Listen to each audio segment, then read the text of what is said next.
And I recently saw easily one of the most disturbing things I've ever seen in my entire life. It was a documentary called Secrets of the Living Dolls. This documentary is about men, full-grown men, who dress up in rubber suits and masks, giving them the appearance of walking sex dolls. They also go by the term maskers, and apparently they mask for a variety of reasons that were actually mentioned in this documentary.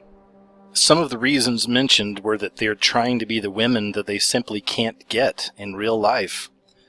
Some of the other reasons were simply to have attention placed on them, to be the hot chick. And they also hinted at some potentially sexual reasons they do this stuff. Watching this documentary and considering the subject matter reminded me of a bunch of different unusual stories I've seen and noticed over the last year or so. All of these stories lead me to believe that we really are living in the age of anything goes.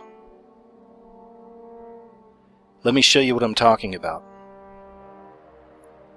Sex toy company unveils Manhattan Guy-Fi booth, including laptop and internet, for men to, quote, relieve stress during the workday. Basically what they're saying is, these are masturbation booths in New York City.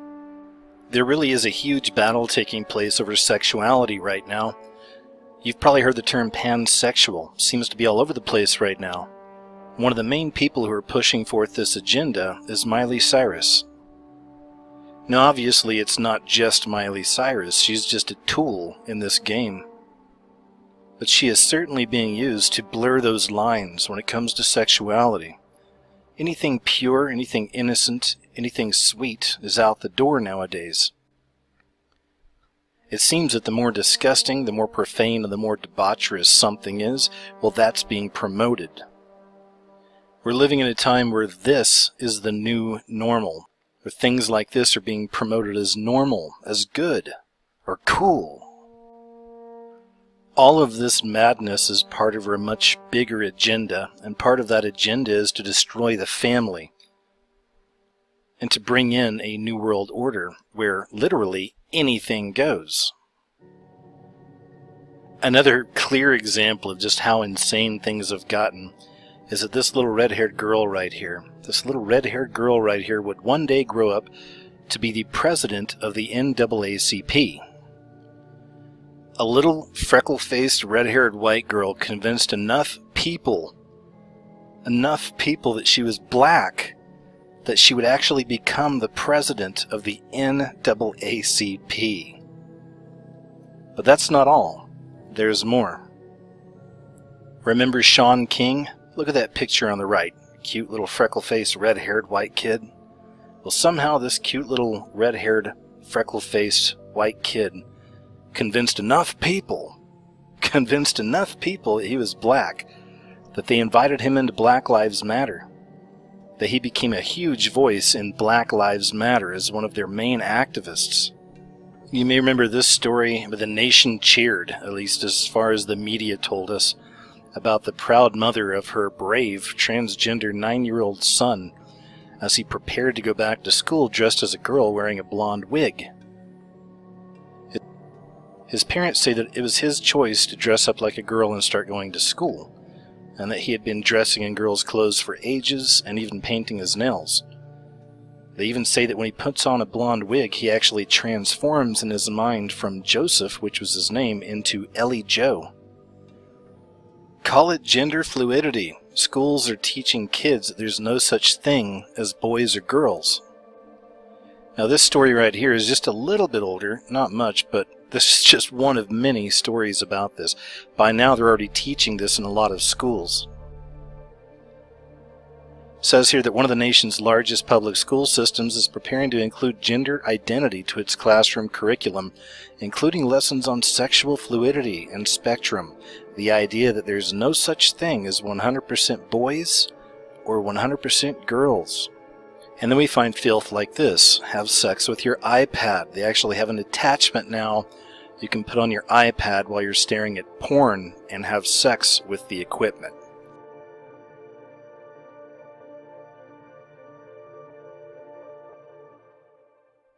And just when you thought it couldn't get more insane, we actually have the sex selfie stick that lets you FaceTime the inside of a vagina.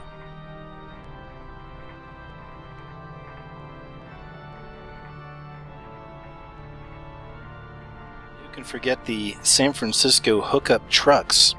These are trucks that cruise around by all the clubs and bars, and the trucks come complete with a full assortment of gadgets, quote-unquote, to make San Francisco lovers much more comfortable, including temperature controls, birth control, safe sex aids, and a camera for those who want to share their sexual hijinks with their friends.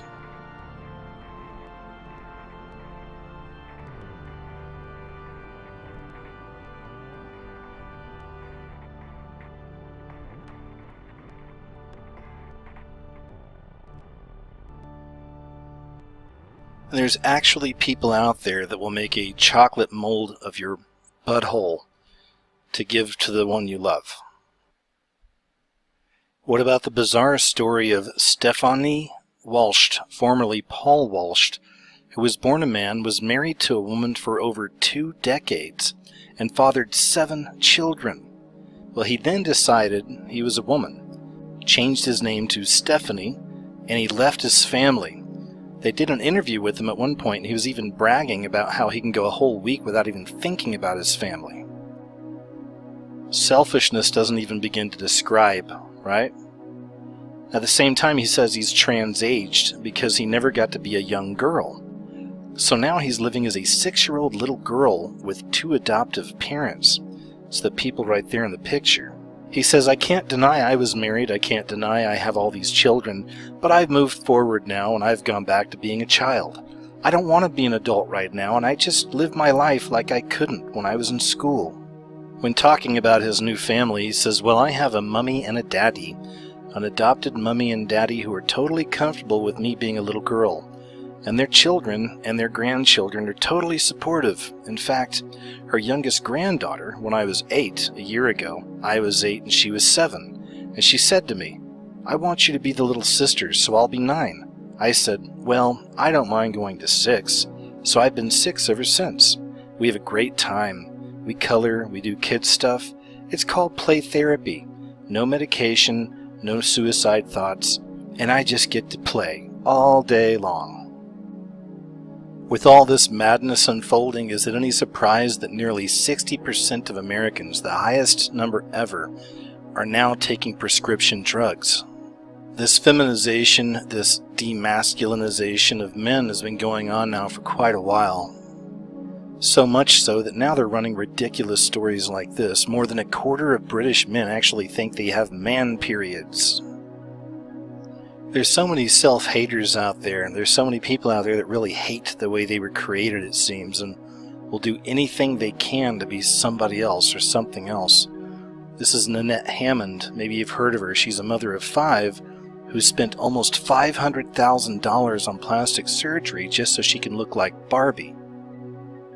Reminds me of the story of the Dragon Lady. This one's pretty bizarre. This is a former banker. He's a man. He's actually pre-op to be a woman, so he's going to be transgender. But he's actually had his ears and his nose removed so he can look more like a dragon. 55-year-old Eva Medusa has a full face tattoo and a forked tongue, as well as having a number of painful procedures over the past few years, including nose modification, tooth extraction, and permanent eye coloring. Calls himself Tiamat for short. It's the name of a video game dragon. Tiamat thinks of himself as a mythical beast. He likes to be known as the Dragon Lady. On his website he says, I am the Dragon Lady, a pre-op male-to-female transgender in the process of morphing into a human dragon, becoming a reptoid, as I shed my human skin and my physical appearance and my life as a whole, leaving all of my humanness behind. Another example that comes to mind is the Parrot Man, who actually chopped off his own ears, just like the last one, to morph into a bird. Says now he wants a beak.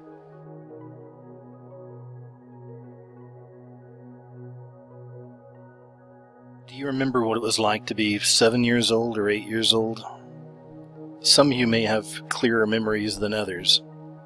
But it really was an innocent time, wasn't it? at least for most of us. This is a story that really grabbed me. The title is "This 7-Year-Old Girl Has the Greatest Explanation of What It Means to Be Trans." Let's check this out. A 7-year-old girl featured on the documentary series Born in the Wrong Body, My Transgender Kid, shows an amazing amount of awareness for a child her age, not only of herself and who she is, but also for what she expects from the world around her. Patty is her name, and Patty's explanation of her own gender identity is simple, clear, definite, and perfect, in the way that only a child's thinking could be. But maybe it will help some adults to understand too. "I was never a boy," Patty responds. "Actually, I don't want to be a girl. I am a girl. I just don't want people to make fun of me. You're just the gender that you are. You're that gender." It's literally that simple, it says. Well, Patty's right. You are the gender that you are. The gender you were born with. It's how God created you. It seems so many people out there just can't accept how God created them. All of this stuff makes stories like this make more sense to me. Tom DeLay is a former U.S. House Majority Leader, so this isn't just some guy that no one knows, some guy off the streets or whatever. I mean, this guy, he's in it. He's been in it for a long time. He's saying the Justice Department is going to be legalizing 12 new perversions.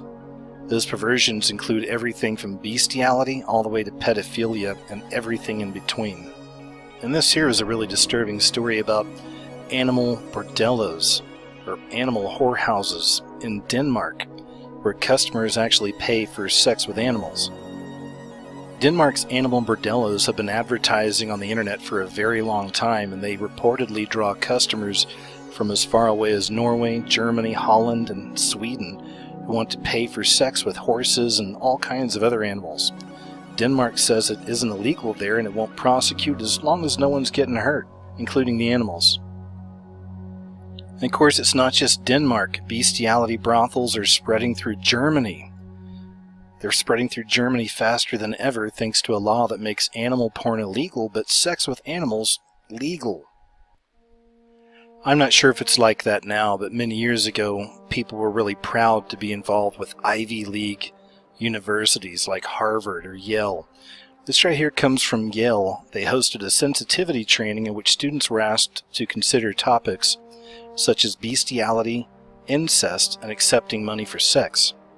During the workshop that was entitled "Sex, Am I Normal?", students anonymously asked and answered questions about sex using their cell phones, and they viewed the responses in real time in the form of bar chats. The session was hosted by sexologist Jill McDevitt, who owns a sex store called Feminique.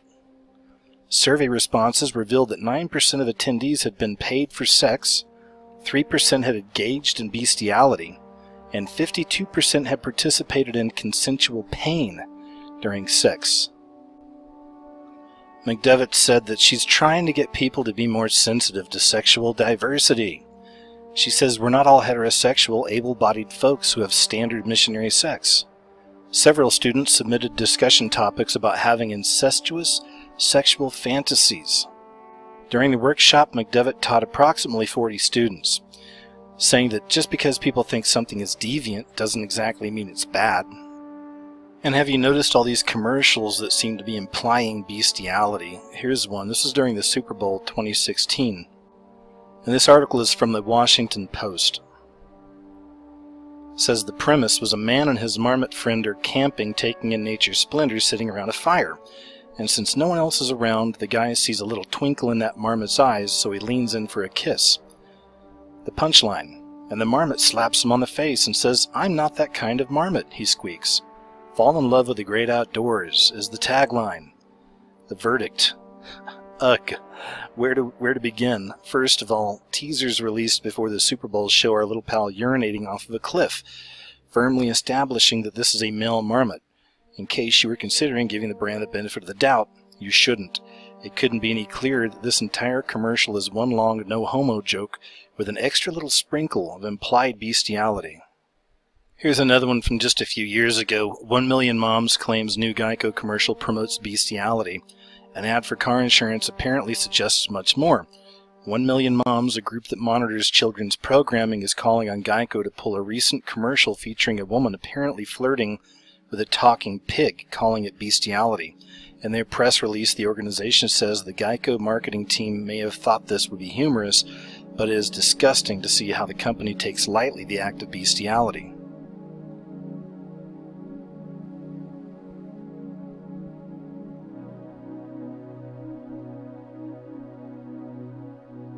And of course I couldn't really address this subject with these commercials and bestiality, or at least implied bestiality, with talking about Mountain Dew's Puppy Monkey Baby. I don't even know where to start on this one. Puppy Monkey Baby encapsulates quite a bit, doesn't it? But beyond any bestiality implied or even pedophilia implied, we're also looking at the chimera.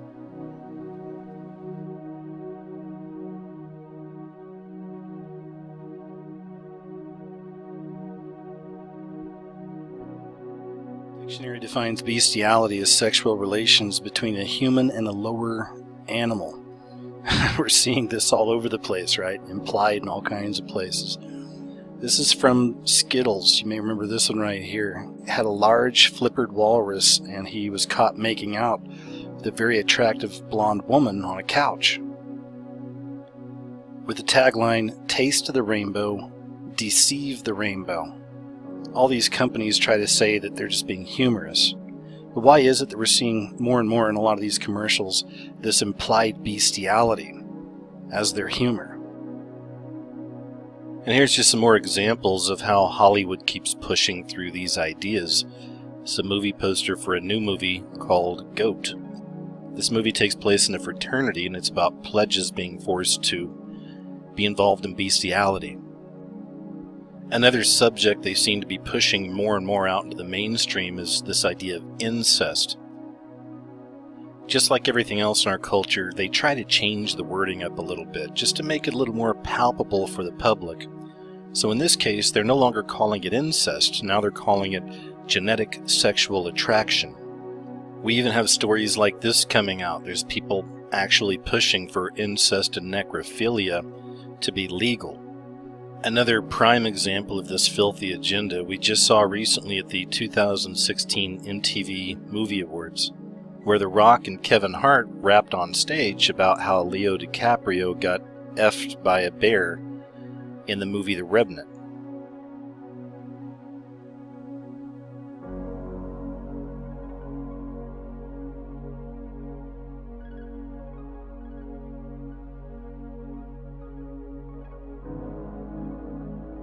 And of course, the public loved it.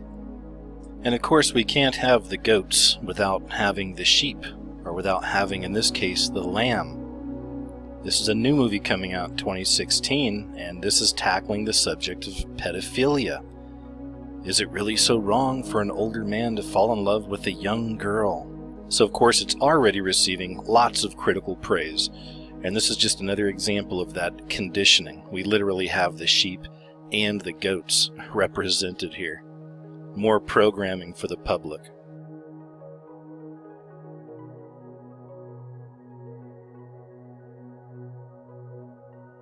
Now, a lot of people really hate Miley Cyrus, right? Especially the fact that they can see through this agenda and how she's being used. I take a different approach on this. I actually feel really bad for Miley Cyrus. I think she's being completely and totally controlled. Because all these things we're talking about, she's being used to program the public with.